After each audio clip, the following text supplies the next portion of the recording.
So welcome everybody, and thanks for joining us. My name is Dan Patenaude, and it's my pleasure to be here today with John Livsey. And it's our plan to share with you how the town of Lexington became the 2020 Sorenson Award winners. I work for a company called Indus, and it's been our pleasure to partner with John and his staff with other contractors developing and implementing their pavement management program the last few years. And we're excited today to be able to share with you their success story.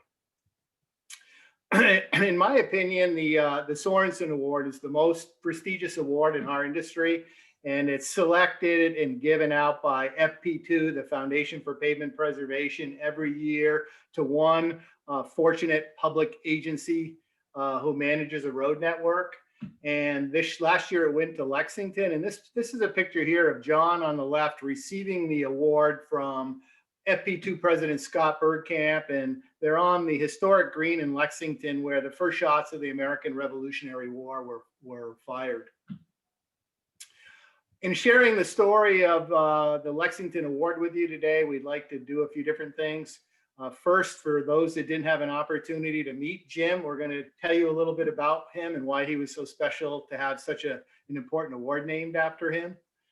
Then I'm going to quickly take you through the 4 criteria that the judges use to decide who's going to win the award and give you one key element of the Lexington program that matches up with that criteria. Then John's going to take over and give you a high-level overview of the network successes they've achieved with pavement preservation in their community. Then he's going to take a few minutes to go through some of the highlights of their 10-year journey. And I want to point out, these success stories don't happen overnight. It takes a number of years for them to develop and unfold before you really start seeing some of the big advantages. So in John's case, it's been a 10-year journey. He's going to share some of those highlights. And then at the end, we'll be happy to answer any questions that we have time for. So I was fortunate enough to have an opportunity to meet and work with Jim at some of the conferences I attended about 20 years ago before his unfortunate passing in 2009. If I had to describe him in a couple of words, I think it would be a unique character, and definitely not your typical conformist government bureaucrat. Whenever I saw him at most conferences, he had a big Hawaiian shirt, big smile. He said what he wanted to say, did what he wanted to do. And I think that's one of the things that made him so successful. But Jim served our country in Vietnam. And when he returned from Vietnam, he got a civil engineering degree and eventually went on to work at the FHWA Office of Asset Management, where he really made his mark. And one of the things that he was contributory towards was, those are back in the days, 70s and 80s, when Federal Highway wasn't doing a lot of promotion of preventive maintenance or pavement preservation, wasn't helping the states fund those preservation projects. And due to Jim's efforts and a few other people's efforts, their policies changed back in the 80s into the 90s to start emphasizing more preservation and helping fund it. And Jim was a true game changer in those efforts. And those are some of the reasons why they named this a big award after him. So the 4 award criteria the judges use in deciding who's going to win the Sorenson Award each year. First is stakeholder acceptance. That's a 40% weighting of the award. As those of you know that are running pavement management programs, it's hugely important to get community buy-in. And Lexington's done a super job of that. The second criteria, one of the mantras in our industry, right treatment, right road, right time. It's the town's illustrated adherence to those principles is one of the criteria, and I'll show you some examples of that. Public notification, very similar to stakeholder acceptance, a big way to win and keep community support for a pavement preservation is having a good public notification program so they know what the heck's going on, why it's going on. And then the last of the 4 criteria is the uniqueness of the program and some of the documented benefits. Essentially, what did you accomplish on behalf of your taxpayers? So let's jump right into stakeholder acceptance. Lexington, like a lot of communities in New England, has a rather unique form of government. It's called the town meeting form of government, where in Lexington's case, they have 189 townwide elected representatives. And because they've done such an excellent job building community support, communicating the details and benefits of their pavement preservation program, they most recently received a unanimous yes vote on their big pavement management budget. And when you think about that and the divisiveness politically in our country right now, to get 189 elected representatives to unanimously agree on anything, that's a real testament to the communication job that John and his team have done in Lexington. The second criteria the judges use in determining the award winner is adherence to right treatment, right road, right time. Of course, that is based on having a well-functioning pavement management program. And unfortunately, too many communities in our region rely on just these 3 treatments right here. 2 or 3 treatments, often crack seal, mill and paving, and full depth reclamation. Not exactly a very progressive or pavement preservation oriented program. Fortunately for the residents and taxpayers in Lexington, quite the contrary with their program. They have treatments and they use the treatments highlighted in yellow. At least those are the treatments they've used the last few years. And you can see they cover the entire curve. And that's really one of the defining attributes of a successful pavement management program is covering the entire curve. And 2 things we see between the successful programs and unsuccessful programs. Successful pavement managers do 2 things. They have a full toolbox of treatments, and I would say at least 5 or 6 treatments they use each and every year to implement their program. And the second thing is a heavy emphasis on top of the curve, keeping good roads good so that they don't need much more expensive rehabilitation and reconstruction, which is much more costly. And Lexington does a super job in this category. The third award criteria, and I apologize, I know there's no way you can read this fine print, but the third criteria is public notification, and Lexington uses a whole variety of different communication techniques.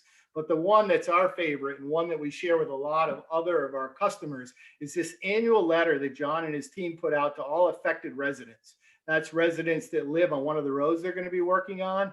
And because I know you can't read this fine print, I put a link to a copy of this letter at the bottom of this slide. So you can either take a picture and check out the link, or you can check out the recording of this presentation later on.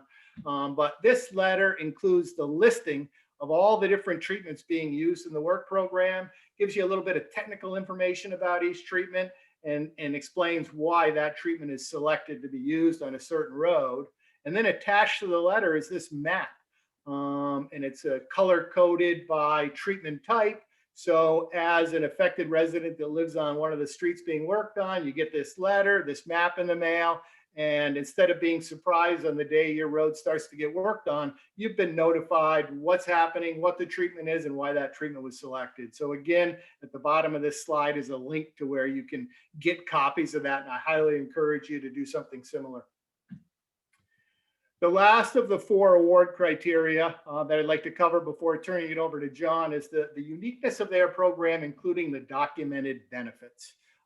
Like most really good pavement managers, John and his team at the engineering department in Lexington, they use a computerized pavement management program, pretty sophisticated. But they also use some very commonsensical, simple tools like this one right here to do gut checks of how the program's doing and also to communicate better with their stakeholders. This is an FHWA publication. If you haven't seen it yet, the publication numbers in the lower right-hand corner of this slide. It's called a quick check of your highway network health, and it's all about the remaining service life concept. And we don't have time today, of course, to dig into that concept very deeply. But if you were on earlier today, I think it was noon Eastern time, Matt Jeffers and Stan Williams from Ergon presented roadresource.org. And in that presentation, they talked about roadresource.org, the network optimization pages and content of that new website. This is a screenshot from the remaining service life interactive calculator page on that website.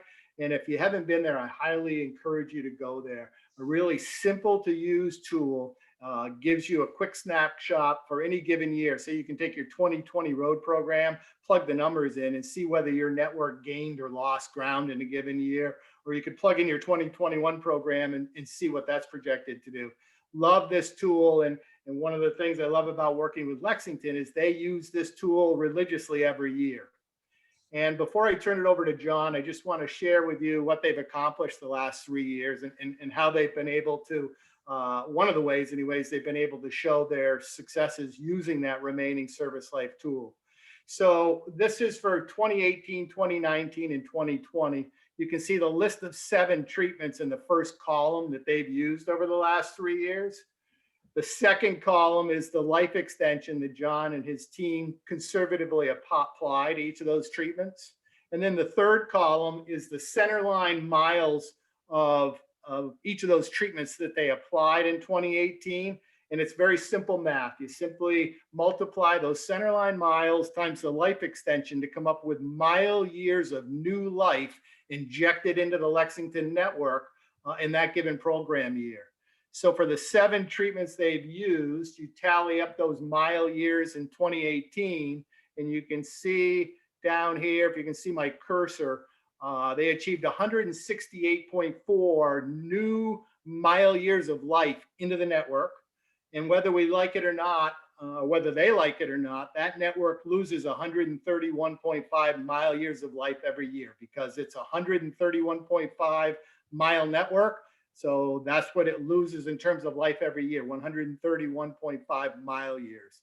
So simply subtract what they lose every year versus what they put in every year. And the difference is the net gain or loss in network service life. And you can see in 2018, they had a net gain of about 37 mile years. And most impressively here, we can see that for the last 3 years, they've had net gains each year. I don't know if there's another community that I've ever done this calculation for that's achieved 3 successive years of net gains. It's a very hard thing to do given today's budget constraints, but they did it.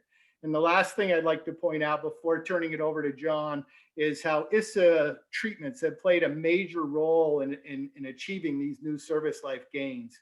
The ISSA treatments are highlighted in yellow: crack seal, microsurfacing, and cape seal. And you can see the last row in our chart that those treatments have contributed between 52 and 62% of the new network service life gain that John and his staff have achieved. That's really true pavement preservation, and one of the reasons why FP2 selected them for the 2020 Sorenson Award. And without any further ado, I'll turn it over to John. Thank you, Dan. I appreciate it. I just want to say it was an honor in Lexington just to be nominated for the James B. Sorenson Award. So when we actually got word that we received the award, my staff as well as the town was ecstatic. So thank you for that. So we're going to go over today our roadway network success that we achieved over those 10 years and how we got there. So a little bit of a spoiler alert, this shows you a bit of the ending. I shouldn't say ending because we're continuing to work on a pavement management program, but our network health has improved over the 10 years from an original pavement condition index of a 68 up to an 85. Our backlog has been reduced by almost 15 million. With the different treatments that we use, we're on about 20 to 25% of our network a year. So we have a pretty significant presence in the town. That presence has helped to build strong community support. They see where their money's going. They see the improvement in the roads. And the fact that we have very few potholes at this point has resulted in nearly a total drop in public complaints. So how did we get here? How did we get to the point that we were awarded the 2020 James B. Sorenson Award?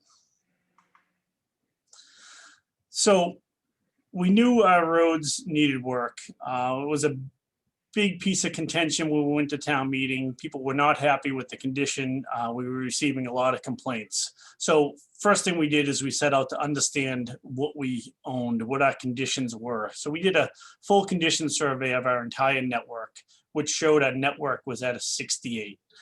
It also included the distresses of each individual road, so we understood what condition each road was in and what type of treatment and costs they would need to be improved. And we looked at the different roads based on those conditions to determine what condition we thought would be suitable, would meet the level of service goals for Lexington. And we determined that being in the mid 80s was where we wanted to be. If you look at the map on the right, you'll see a lot of reds and oranges. Those are roads that were in fairly poor condition, need a lot of work. And unfortunately, there were a lot of those reds and oranges, which are represented on the pie graph on the left. We had about 60%, about 40% of our roads were in that category.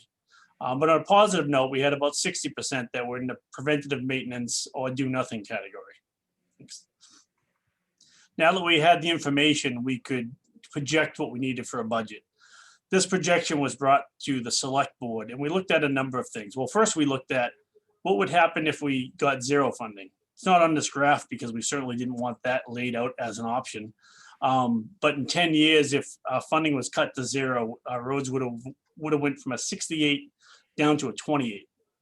Then we analyzed, based on the budget that we were getting, our historical budget, what would happen with the roads under two different scenarios. One, if we continued to manage under a worst first type system, it projected it would go down to a 41. But if we changed our management style to a best first approach, it would stay pretty level and be at around a 65 after 10 years. Then we did a few aggressive funding scenarios. One that front-ended the funding, where it was more heavily funded in the early years, and another one that level funded it over the 10 years with an increased funding. And both of those resulted in putting us in the mid 80s within the 10-year projection period that we wanted to. So with that, and a couple years of discussions and presentations and explaining this, we received most of what we asked. We were about $500,000 short of what we asked for. We asked for $4 million, we got 3.5. So we considered that successful.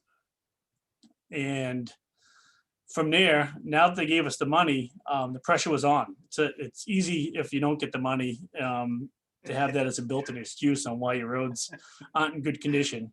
But now we made a promise, showed them what we could get to if they gave us the money. So it was in our court now. So we knew we had to adhere to strong pavement management practices. The best first approach was critical. We also understood that we showed 60% of our roads in good condition. We needed to keep them there. We really needed to extend the life on those roads. At the same time, when we did put the big money into the bad roads, we had to make sure those roads lasted a lot longer than they were lasting. We couldn't afford to have roads lasting 12, 15, 20 years. We need to see if we could get them to go further, to really add extra years. If we could just add 5 years to the life of every road, it was a significant difference. Of course, you've heard the mantra many times, including early in the presentation: right road, right treatment, right time. Now we had the information that we could really follow that. The big issue we had is we didn't have a full toolbox of techniques at that point in time. So what we were doing at that point in time were crack seal, mill and overlay, reclaim, grade, and pave. So we knew we had to expand the toolbox. What we did is we went to a number of different communities where we knew they had decent pavement management programs.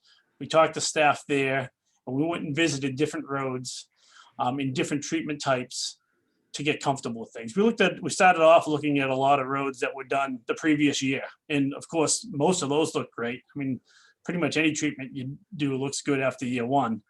But then we started to look at roads that were 3, 4, 5, 6, 7 years old to see how these things held up, to make sure we were comfortable with it. With that, we decided we're going to start rolling into the pavement preservation. And year one, we went with double micros. We did a few roads. We wanted to make sure the community was comfortable with the treatment that went down. We wanted to make sure our staff was comfortable with both developing the specs and also the field inspections, ensuring proper quality assurance. And everything went well. We definitely learned a few things that year. And the next year we had a comfort level to add in a few more treatments. We added in Cape Seal in fog seals in year 2. And by year 3, we had a very aggressive pavement preservation program where we were doing all of these treatments were being done. Year 4, we added in cold in place. And then by year 5, we were actually trying alternative forms of fog seal. Next. So I'll spend a little bit of time on this graph. It looks busy, but I think it tells a good story. You can see the line going from left to right, kind of across the top. That's just a PCI trend line showing it going from a 68 to an 85 over the 10 years. If you look across the bottom of the graph, you'll see a number of different bars. The bars that are in green represent the more traditional treatments, the mill and fills and the reclaims. The bars in blue represent pavement preservation type treatments. And you'll see the first few years before we got the funding, we were doing a few miles of roads and no preservation. Then around 13, 14 is when we started getting increased funding, but we weren't into the preservation yet. So we were able to do a lot more roads, but still not nearly what we wanted. And we weren't gaining the ground in the PCI that we really hoped for.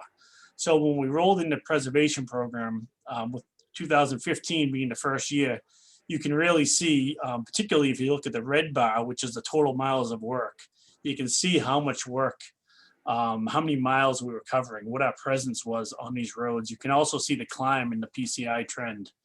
So just by adding in preservation, we went from doing about 4 or 5 miles of road a year to doing 15 to 20 and sometimes over 20 miles a year, and significantly improving our PCI.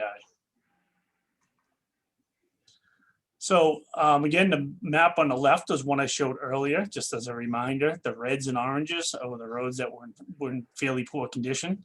And if you look at the map on the right, that's our 2020 condition map. And you can see very few reds and oranges. We've really made some great headway on this. And my staff has actually grown to hate looking at reds and oranges on the map. And we're really hoping within the next few years, we can have those down to almost none. So it's progressing quite nicely. Next.